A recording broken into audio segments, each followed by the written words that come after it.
Pensioners association Ottapalam നിയോജക മണ്ഡലം committee കരിദിനാചരണം നടത്തി. സംസ്ഥാന കമ്മിറ്റി അംഗം വേണുഗോപാൽ ഉദ്ഘാടനം ചെയ്തു.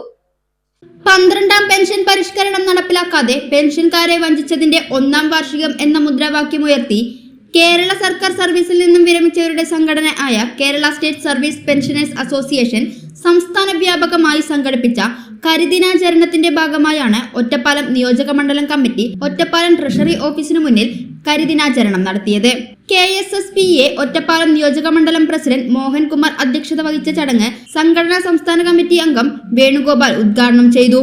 Indian National Congress Ottapalam block committee vice president Vasu master മുഖ്യപ്രഭാഷണം നടത്തി.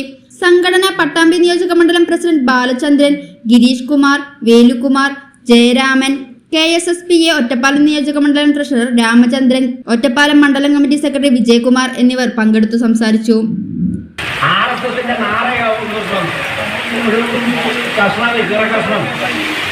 അത് പിടിപ്പിച്ച്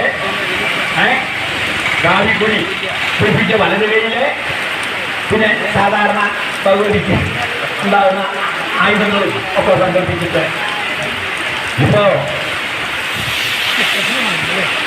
നമ്മുടെ ബഹുമാന്യായുള്ള ഗവർണറെ എവിടെ ചെന്നാലും ഇപ്പൊ കാറിന്റെ വെച്ചിട്ടുണ്ടാവും ഫോട്ടോ. ഇവിടെ എന്താ ആവശ്യം? ഇവിടെ നമുക്ക് ഭാരതാംബയുടെ കാവിക്കുഴിയാണോ ആവശ്യം? ഒരു ഗവർണറെ ഇന്നും മരം അവമാനിക്കാൻ വേറെ വന്നതുകൊണ്ടോ? ഒരു രജിസ്ട്രാറാണ്, പൂർണ്ണ രജിസ്ട്രാറ് ഗവർണറുടെ യോഗം അലങ്കോലാക്കി, പിന്നെ അതിനെതിരെ വൈശാഖിന്റെ കംപ്ലൈന്റ് ചോദിച്ചപ്പോൾ ഞാനൊക്കെ അത്രയും പറ്റുള്ളൂ.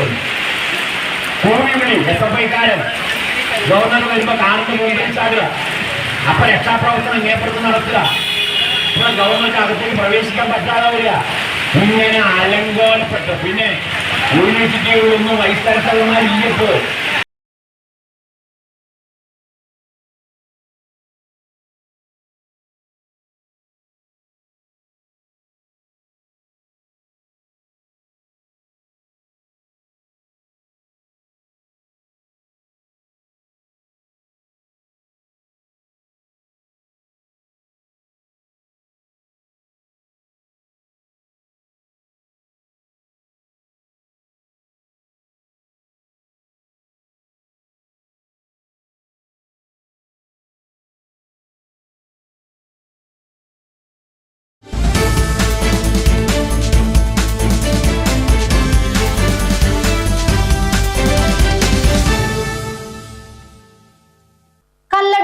ദേശീയപാതയിൽ മരം കടപുഴകി വീണു.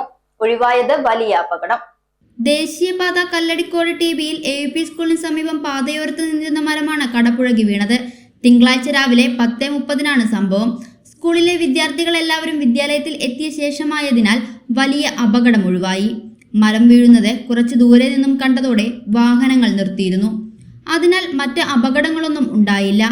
45 മിനിറ്റ് വാഹന ഗതാഗതം പൂർണ്ണമായും തടസ്സപ്പെട്ടു. സ്ഥലത്തെ വൈദ്യുതിയും തകരാറിലായി. നാട്ടുകാർ, കല്ലടിക്കോട് പോലീസ്, കോങ്ങാട് നിന്നുള്ള അഗ്നിശമന സേന എന്നിവർ സ്ഥലത്തെത്തി മരം മുറിച്ചു മാറ്റിയാണ് ഗതാഗതം പുനഃസ്ഥാപിച്ചത്. ദേശീയപാത കല്ലടിക്കോട് പരിസര പ്രദേശങ്ങളിൽ പല സ്ഥലങ്ങളിലും ഇതുപോലെ അപകടാവസ്ഥയിൽ മരങ്ങൾ നിൽക്കുന്നുണ്ട്. തുടർച്ചയായി ഉണ്ടാകുന്ന മഴയിലും കാറ്റിലും മരങ്ങൾ കടപുഴകി വീഴാൻ സാധ്യതയുണ്ട്. അവ വെട്ടിമാറ്റണമെന്ന് നാട്ടുകാർ ആവശ്യപ്പെട്ടു.